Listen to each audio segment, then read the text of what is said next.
Hello YouTube. This is my latest survival kit, so I thought I'd show you guys the contents. First, let's start with a tin. This is actually a Tool Logic tin. It's a little bit bigger than the regular Altoids tin, which is why I chose it. It's got a little bit more room, and I just like the size of it. The Altoids tin is just too small for me, too small for my hands. On the inside, we have like a little signaling mirror. It's got a protective coating on it. I'm keeping that on so it doesn't get all scratched up and everything. We have a FluoroPack 1 liter stand-up bag, water bag. Fits really nicely in there. Next, we have a little fishing kit. Hooks, lines, sinkers, 10-pound test line.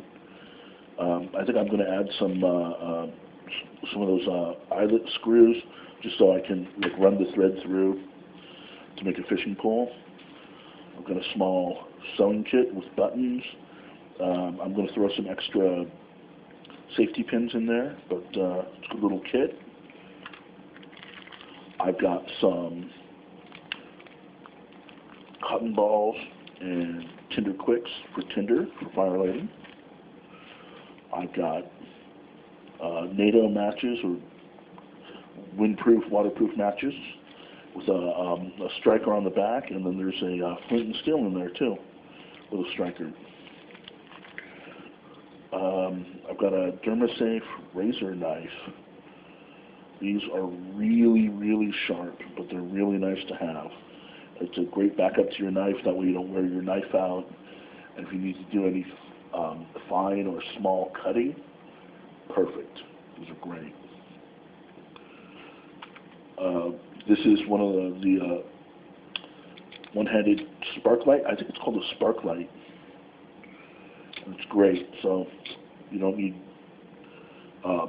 if you have like one hand that's injured or something, and you need to be able to light a fire, this will throw really good sparks. Got a miniature button compass that works. Yep. I got one of these photon lights. These are great. These are like super, super bright. So, and it's supposed to have like a 10-year battery life. So, excited about that. Regular old Bic lighter. I got a really loud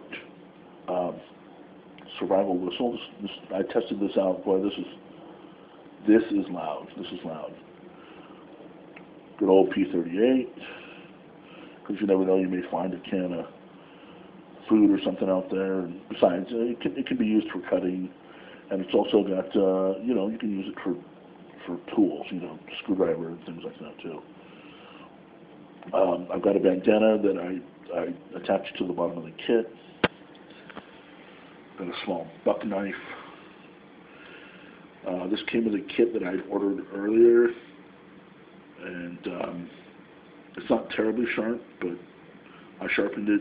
It works. I mean, if you have to have a knife, and you really do in a survival situation, something is better than nothing. I've got brass snare wire and a candle. I've got a Fresnel lens. I've got butterfly bandages, a couple of packets of Neosporin, larger bandages. I went with the larger ones because you can make the larger ones bigger, but you can't make the smaller ones. You can make the larger ones smaller, but you can't make the smaller ones bigger, I think is how they say it. Some water purification tablets. Several sheets of Write in the Rain paper. Some cordage, 20 feet. And this is, I think, like 30-pound test line. And to close it all up at the end, I've got 4 very large, very strong rubber bands. And I keep in the kit also a set of BCB survival instructions. These are waterproof, which is great. So you don't have to worry about them getting wet if you're trying to read it in the rain. And this is like a accident evaluation report. These are great. It shows you, you know, if a person is injured, where to mark it off, what to write down, blood pressure, allergies, all kinds of things. All right, well, that's it. Thanks for watching.